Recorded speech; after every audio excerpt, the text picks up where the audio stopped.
Welcome back. Well, in Paris, nearly 150 heads of state will start arriving in a few hours for the Cop21 summit.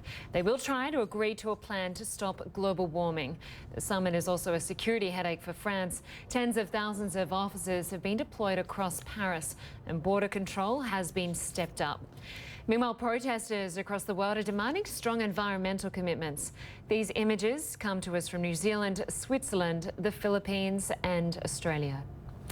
Ruth Davis joins us now from Paris. She is a senior policy advisor at Greenpeace International. Ruth, thanks very much for being with us. Now, there is a draft proposal that was hashed out between the delegates ahead of this summit. Just explain for us what is on the table. So I think there are three main themes to this that we need to think about. There's the destination. Where are we actually going and what are we trying to achieve? And from our perspective in civil society, it's really important that where we're going is towards a completely clean energy future. So that's one critical part of the conversation. A second part is what's the map or the process that we're going to use to get there? And it's really important that we don't see this as just ending in Paris, because the offers we have on the table now, whilst they're important, are not enough to keep us below 2 degrees or 1.5 degrees temperature rise. So it's really important that countries are able to come back on a 5-year cycle and improve their levels of ambition. And the third thing is all about the resources that we're going to need to get us there. This is going to be a universal agreement, and universal participation means that we have to have universal access to resources so that countries, poorer countries who are facing development challenges, are able to meet those with the solidarity of other countries around them.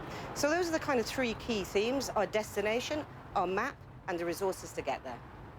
Very clear explanation. Now, there was some research by the group Globespan that found just 4 out of 20 countries that were polled favoured a strong global deal on climate. That is down from 8 countries that back in 2009. Do you think support is waning? No, I don't, actually. I think it's a very complicated question, because people inevitably respond to these kinds of polls with the issues that are upmost in their mind at that moment. And this is a difficult world we live in that's been facing economic challenges and huge security threats. And, you know, it's kind of inevitable that people respond to those sort of immediate issues. But I think you need to look around you and see that there are hundreds of thousands of people who are mobilizing and demanding climate action during the course of this weekend. We've never seen so many people actually directly involved from all walks of life, from all kinds of different political backgrounds and countries, calling on governments to come up with a solution. So no, I don't feel that. Actually, I feel hugely heartened by the level of support that I see for strong action. And of course, there does seem to be a bit of a growing sense among rich and poor countries that taking action on climate change could be costly and might destabilise fragile growth in some regions. How do you take those concerns on board when rallying support for action on climate change? I think it's really important to understand that this transition to a clean energy system is something that needs to happen in a way that actually supports sustainable kind of economic growth and that supports the opportunities for people to get out of poverty and live decent lives.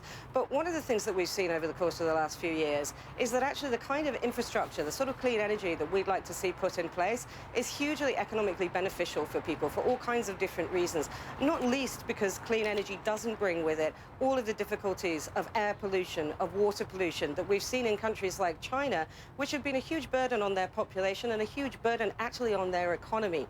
So the opportunities to transition to clean energy are ones that are also opportunities to build a more sustainable economy. But the reasons why I'm talking actually so much today about resources is because in order to be able to make use of those opportunities and to capture them, there has to be a sense of solidarity and being able to get access to the investment, to the infrastructure, and to the support for adaptation that allows countries to get onto a more sustainable development path for their citizens. Okay, Ruth Davis joining us from Paris, Senior Policy Advisor at Greenpeace International. You're going to have a very busy 2 weeks ahead there. Thanks so much for joining us.